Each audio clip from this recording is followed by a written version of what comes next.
Hey, Ducks fans, hockey fans, we're back. Big night last night, Wednesday, the 12th.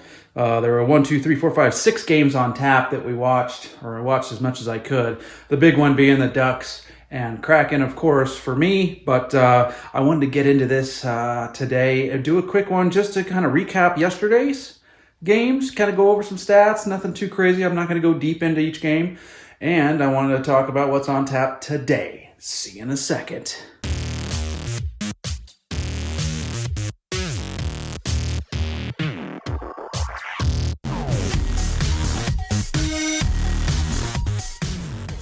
All right, guys. So yesterday, 6 games, and let me tell you, there were some really good games. What can I say? Let's just dive into it, and we'll start going over them. So the first one that stood out to me was the Montreal Leafs game. Didn't expect to see the outcome. Montreal won that game 4-3. Murray was in net for the Leafs and had 19 saves on 23 shots. That's not a lot of shots, so Murray's going to have to play better than that for the Leafs to be successful. Jake Allen had 29 saves on 32 shots for Montreal. That's going to be a big one for them. Remember, Carey Price is injured, is not playing. Jake Allen signed, I believe it was a 3-year deal, and he's going to be the number one. And he's got to step up and be the old Jake Allen of old, if you will, and step up if Montreal is going to do anything of significance this year. So anyways, 4-3, Montreal won that one over the Leafs. Next one was Carolina and the Blue Jackets. Carolina won this one 4-1. Now, Carolina is my Eastern Conference pick to go to the Cup. The Blue Jackets, obviously, with Gaudreau and all that, there's a lot of hype going on with them.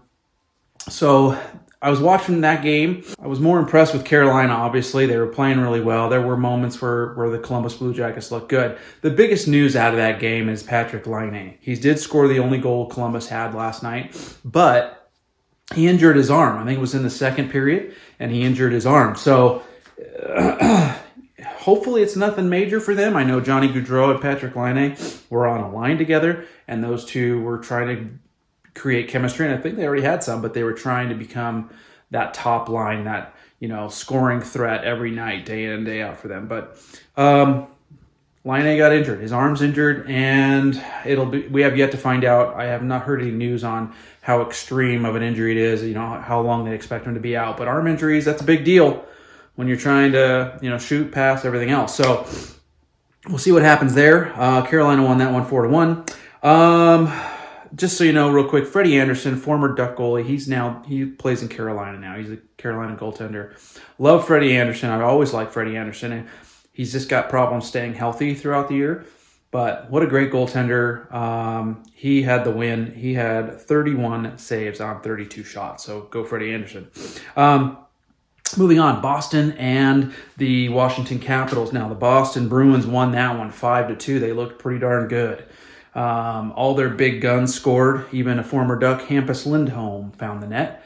Always liked Hampus Lindholm. He's a really good addition to that blue line in Boston. He's a great defenseman. So Boston won that one 5-2. Linus Ullmark was in net for Boston. He had 33 saves on 35 shots. And Pasternak scored. Taylor Hall scored.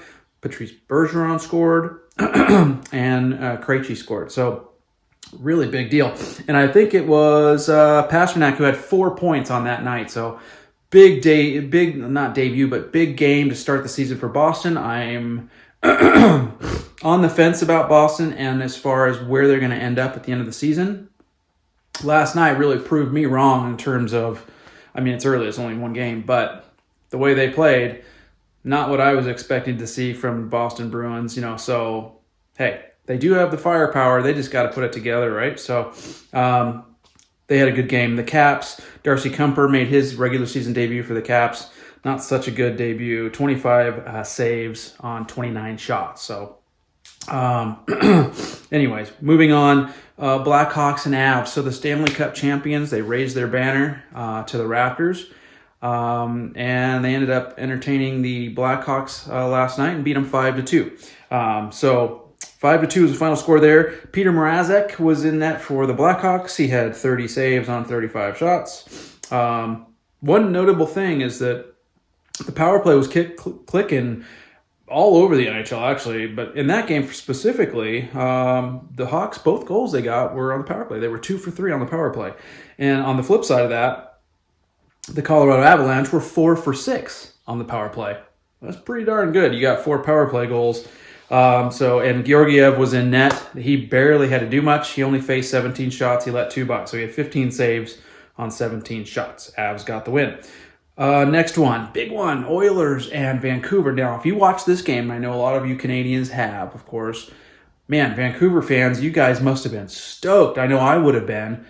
3-0, Vancouver over Edmonton. And in the beginning, they scored the first 3 goals. So it was like, whoa, man. And that was it.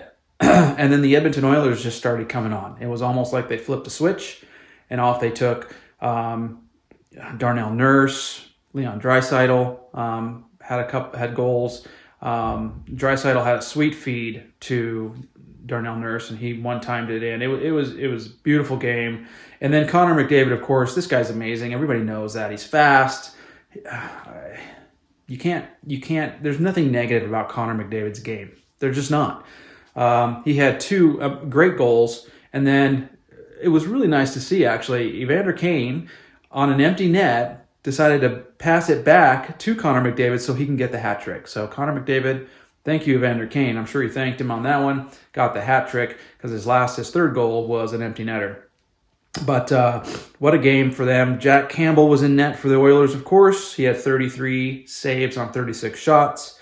And the Canucks, Thatcher Demko, he had 20 saves on 24 shots. So you can see he didn't have a whole lot to do, but boy, did the Oilers capitalize on everything of their rushes and their offensive opportunities and everything else. So Demko's going to have to stand on his head and be a little bit better than that. I think the defense in front of him obviously is going to have to be better than that too, to just kind of fall apart after a 3-0 lead and let them win, come back and win it. So anyways, long story short, real quick, something on McDavid's hat trick. He is now past 700 points. This kid's, he's young still. He's not like he's over 700 points, and he's the 6th fastest player in NHL history, people. 6th fastest player to reach that milestone. 6th fastest to get to 700 points. So, in other words, he's gotten to that point at his age. He's the 6th fastest one to get there. Man, what can you say? Connor McDavid. So, hey, moving on. The big game of the night for me, the Ducks and the Kraken. Kind of a wild game, a little bit back and forth. The Ducks jumped out early. Troy Terry had a sweet feed from Mason McTavish, buried it under a minute in, and it was just like, okay, here we go. Let's do this. And it was amazing start to the game for them. But then they just started kind of, I don't know, they got back on their heels. They weren't pushing the pace, and the Ducks just kind of didn't look so good. I was doing a lot of yelling at the TV. Seattle came right back, scored 3 unanswered goals. They had some on the power play.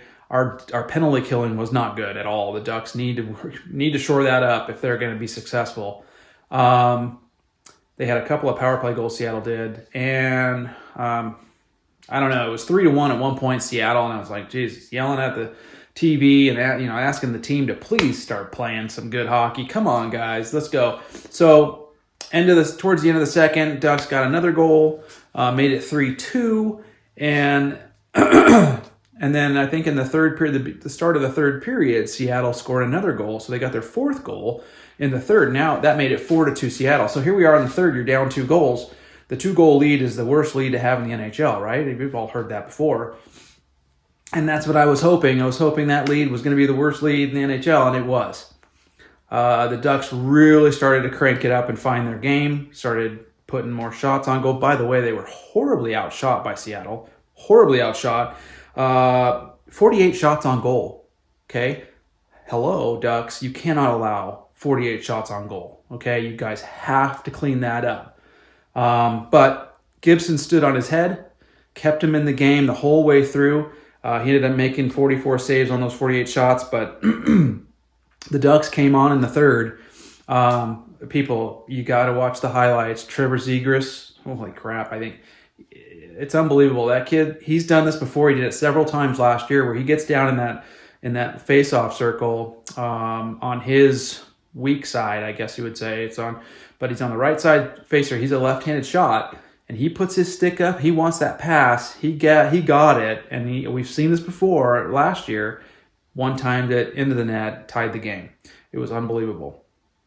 Unbelievable. Frank Vetrano has an amazing shot. That guy sniped the upper left corner of the net to make it 4-3 Seattle. Like I said, Zegras tied it late in the game to tie it up, and it did go to overtime. In overtime, again, another highlight reel, Troy Terry from a pass of all people, John Gibson. 3-on-3, you got a lot of open ice there. You can do that kind of stuff as a goalie. He noticed that Terry was breaking, got it to him, and Terry went in all by himself and backhanded it over Grubauer, and it was amazing. They won 5-4 in overtime. So big game for the Ducks. So Troy Terry had 2 goals and an assist. Ryan Strome had a goal and 2 assists, the newcomer. A goal and 2 assists for Ryan Strome. Mason McTavish had a couple of sweet feeds for goals. Assists for goals. So he had 2 assists on the night, but he looked really good. John Klingberg had a couple assists, newcomer. And then Frank Vetrano had a goal, and our buddy Trevor Zegras, Z-Man, he had a goal and an assist. He had the game-tying goal, so that was the one that we really needed, and that was on the power play. So I believe the power play was just a big thing, again, with the Ducks and Seattle. A lot of power play goals for Seattle and a couple for the Ducks as well. So a lot of special teams play, but the Ducks need to shore up that penalty kill. On the Seattle side, I'll just touch on it. Bjorkstrand, Burakovsky, McCann, and Beniers all scored goals. They look really good, people. I've talked about the Seattle Kraken and how much I like them and the way they look, and they have added exactly what that team needs to take that next big step. They've added goal scorers in a big way. Their offense is much improved. So Seattle's going to be a fun team to watch. Everybody, you watch. Seattle is going to be good. So anyways, that's the Ducks and Seattle game. It was an amazing game. The Ducks are going on a long road trip. I think it's like 11 games. They're going to be gone. Not 11 games, but 11 days they're going to be gone. And they start off in New York, the Islanders. I think they visit the Rangers, the Devils. And there's a couple other teams in there as well. So they're going to be gone for a little bit on a road trip. Sometimes that's good.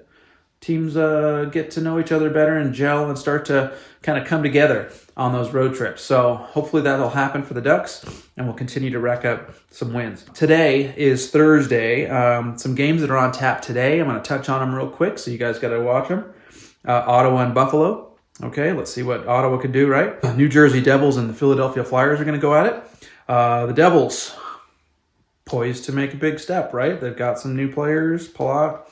I think they're going to be a good team this year. I don't know how deep and how far we're going to get with those guys. We're going to see, but definitely a much improved team. Good one to watch there. Here's a game that I wouldn't care much about, but the Arizona Coyotes and the Pittsburgh Penguins, they're going at it.